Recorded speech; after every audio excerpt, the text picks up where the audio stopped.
Firoz दर्स house ते साबका तालुका नाज़िम ऐं GDA जे अॻवान हाजी खुदा बख्श दर्स, मोहम्मद यूसुफ क़ाइमखानी, अमानुल्लाह दर्स, मोहम्मद हयात दर्स, अली नवाज़ हिंगोरजो, आगा अहमद खान पठान, सिद्दीक़ ख़ासकेली, असलम जट, ग़ुलाम क़ादिर दर्स, चौधरी लियाकत राजपूत ऐं ॿियनि प्रेस कॉन्फ्रेंस कंदे चयो आहे त ROAC खिप्रो सैयद असगर शाह नसीर जोगी पाकिस्तान पीपल्स पार्टी जे धुर बणिजी पोलिंग यूनियन काउंसिलनि जी पोलिंग स्टेशन्स खे पंहिंजनि इलाइक़नि में मुंतक़िल करण जो प्रपोज़ल तैयार पिया कनि। असांखे ख़दशो आहे त पीपल्स पार्टी RO ऐं DRO जी धांधली जी तयारी करे रहिया आहिनि। असांजो मुतालबो आहे त 2018 वारियूं पोलिंग स्टेशन्स बहाल करे शिफ़ाफ़ नमूने इलेक्शन कराई वञे। असांखे ख़दशो आहे त इज्तिमाही तौर ते पुलिस जी मदद सां असांजे वोटरनि खे ही साए कास्ट करण खां रोकियो वेंदो। असां सदर Pakistan, chief justice of Pakistan, वज़ीर आज़म पाकिस्तान, इलेक्शन कमीशन पाकिस्तान समेत वसवारनि खां अपील था करियूं त नोटिस वठी असांजे ॼाणायल मथे ख़दशनि खे दूर करे मुक़ररु कयल RO ऐं DRO खे तब्दील करे ईमानदार इलेक्शन ऑफिसर मुक़ररु कया वञनि त जीअं इलेक्शन शिफ़ाफ़ नमूने सां थी सघे ऐं कंहिं बि क़िस्म जी धांधली खां बचा थी सघे।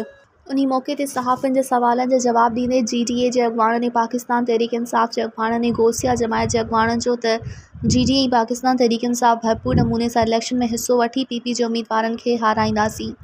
असांजो हिक ॿिए सां भरपूर तरीक़े सां इतिहाद आहे जॾहिं त पाकिस्तान तहरीक इंसाफ़ जी हुकूमत में GDA जो अॻवान ऐं हुरनि जो रूहानी पेशवा आला हज़रत पीर सैयद सबक़तुल्लाह शाह पीर साईं पगारो इमरान ख़ान सां गॾु आख़िर ताईं बीहण जो वाइदो कयो हो।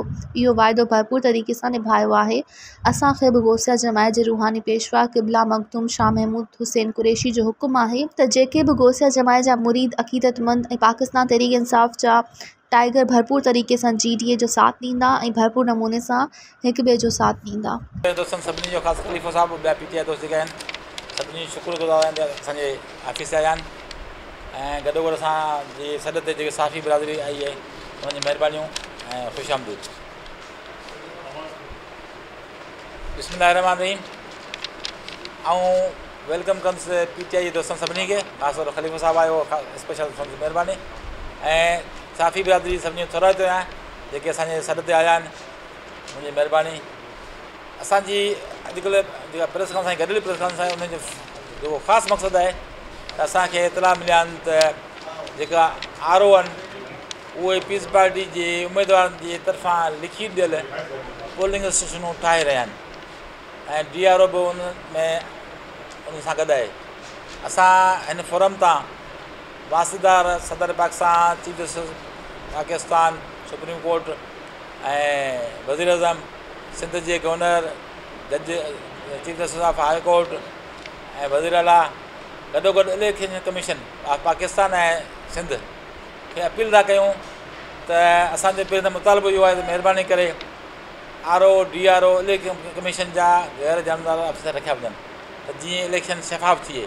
छाकाणि त जेके बि पोस्टिंग ऑफिसर हुननि रखिया आहिनि हिकु त हुन पंहिंजे पसंदि ते उन्हनि खे RO मुक़ररु कया आहिनि ऐं जॾहिं त असांजे DC साहिबु त दुनिया खे ख़बर आहे वीचारो हुकुम जो बंदो आहे। पहिरीं असां त उन्हनि खे अपील कंदासीं महिरबानी करे उहा इन शयुनि में शामिलु न थियनि छाकाणि जो इन पोलिंग स्टेशन चेंज थियण खां पोइ अमन अमान जो वॾो मसइलो थींदो। सांगड़ ज़िलो अॻे ई इन शयुनि में तमामु अॻिते आहे छाकाणि जो हिते असांजी अक्सरियत खे अक़ीदत मटाइण जी कोशिशि कंदा जॾहिं त असां हुनखे हर मुमकिन रजिस्ट कंदासीं असां पंहिंजी उहा शइ करणु कोन ॾींदासीं। तॾहिं त हाणे हिन दफ़े असां सां गॾु PTI जा दोस्त ख़ुशूसन साईं शाह महमूद कुरैशी जी जमायत सां गॾु आहे। GDA जी ऐं गौसिया जमायत PTI जो ख़ासि इतिहाद आहे तालके खिपरे में। ॾिसो था तव्हां मथे ॾिसो वज़ीर आज़म साहिब जी नो कॉन्फिडेंस इलेक्शन में जेको हज़रत पीर साहिब पागारे साहिबु इमरान ख़ान साहिब ते वॾो एतमाद कयो। पीर साहिब महिरबानी करे 3 वोट पीर साहिब जा GDA जा हुया। ॾिसो त खुले आम पीर साहिब असां ते महिरबानी कई इमरान ख़ान साहिब खे वोट ॾियाराया ऐं पीर साहिब इहो वॾे में वॾो बयानु ॾिनो। आख़िरी मां उहो माण्हू हूंदुसि जेको इमरान ख़ान सां साथ ॾींदो। पीर साहिब असां सां वफ़ादारी कई आहे। असांजो बि हाणे फ़र्ज़ु आहे PTI क़यादत जो गौसिया जमायत जो त असां बि GDA सां गॾिजी हलूं, मुतहद थी इलेक्शन लड़ूं, हिकु थी लड़ूं। असां छिड़ विछड़ हूंदासीं त का बि असांखे कामयाबी न मिलंदी। असां हिकु हूंदासीं इंशाअल्लाह ताला पीपल्स पार्टी जे हिते तॾा वेड़ कंदासीं ऐं वॾो मुक़ाबिलो करे ॾेखारींदासीं। असांजे शाह महमूद जो पीर साहिब पगारे जो पाण में इतिहाद आहे। असां इंशाअल्लाह ताला गॾिजी इलेक्शन विड़ंदासीं PTI जी GDA जी ऐं कामयाबु थींदासीं। मज़ीद ख़बरनि ऐं तफ़सीलात लाइ विज़िट कयो असांजी वेबसाइट www.awamiNewsHD.com ऐं ॾिसंदा रहो अवामी न्यूज़ HD।